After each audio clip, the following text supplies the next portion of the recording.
நாமக்கல் மாவட்டம் திருச்செங்கோடு அருகே உள்ள இழுப்புலி கிராமத்தில் திருமணிமுத்தாறு கரையில் தீவு போல உள்ள இடத்தில் மாட்டிக்கொண்ட குடும்பத்தை தீயணைப்பு துறையினர் பத்திரமாக மீட்டார்கள். விவரங்களோடு செய்தியாளர் இதயத்துல்லா இணைந்திருக்கிறார். இதயத்துல்லா, அது அந்த இடத்திற்குள் சிக்கிக் கொண்டது எப்படி? இப்போ தீயணைப்பு துறையினர் அனைவரையும் பத்திரமாக மீட்டுட்டாங்களா? நாமக்கல் மாவட்டம் திருச்செங்கோடு பக்கத்துல இருக்கிறது இலுப்புலி கிராமங்க. இங்க திருமணிமுத்தாருடைய கரையில அணைக்காடுங்கிற இடத்துல தீவு போல இருக்கக்கூடிய இடத்துல கணேசன்கிறவர் குடியிருந்துட்டு இருக்காரு. அவரு ஒரு 25 ஏக்கர் தென்னந்தோப்பு நிலம் மற்றும் வீடுங்கெல்லாம் இருந்துட்டு இருக்குது. அந்த பாதையில அந்த இடத்துக்கு போயிட்டு வர்றதுக்கு பாதை இருக்கு. இப்போ சமீபத்துல பெஞ்ச மழையினால அந்த பாதை மூடிடுது.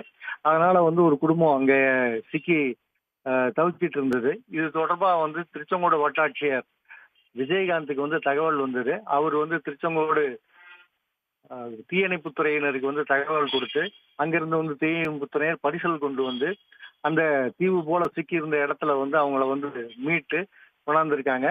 அந்த 3 பெண்கள், ஒரு குழந்தை, 5 மாத குழந்தைய மீட்டு வெளியில கூப்பிட்டு வந்திருக்காங்க. அந்த ஆண்கள் அங்கேயே நாங்க இருந்துக்கிறோம், இந்த காடு எல்லாம் பார்த்துக்கணும்னு சொல்லியிருக்கிறாங்க. இருந்த அவங்க பத்திரமா இருக்கிறதுனால அவங்கள விட்டுட்டு இங்க பெண்கள் மட்டும் இங்க கூப்பிட்டு இது பண்ணியிருக்காங்க. கரையில சேஃபா சேர்த்திருக்காங்க. இதுக்கு பொதுமக்கள் வட்டாட்சியருக்கும் தீயணைப்பு துறையினருக்கும் நன்றி தெரிவித்து பாராட்டிட்டு இருக்கிறாங்க. விவரங்களை வழங்கியமைக்கு நன்றி இதயத்துல்லா. உடனுக்குடன் செய்திகளை தெரிந்து கொள்ள சன் நியூஸ் பெல் ஐகானை கிளிக் பண்ணுங்க.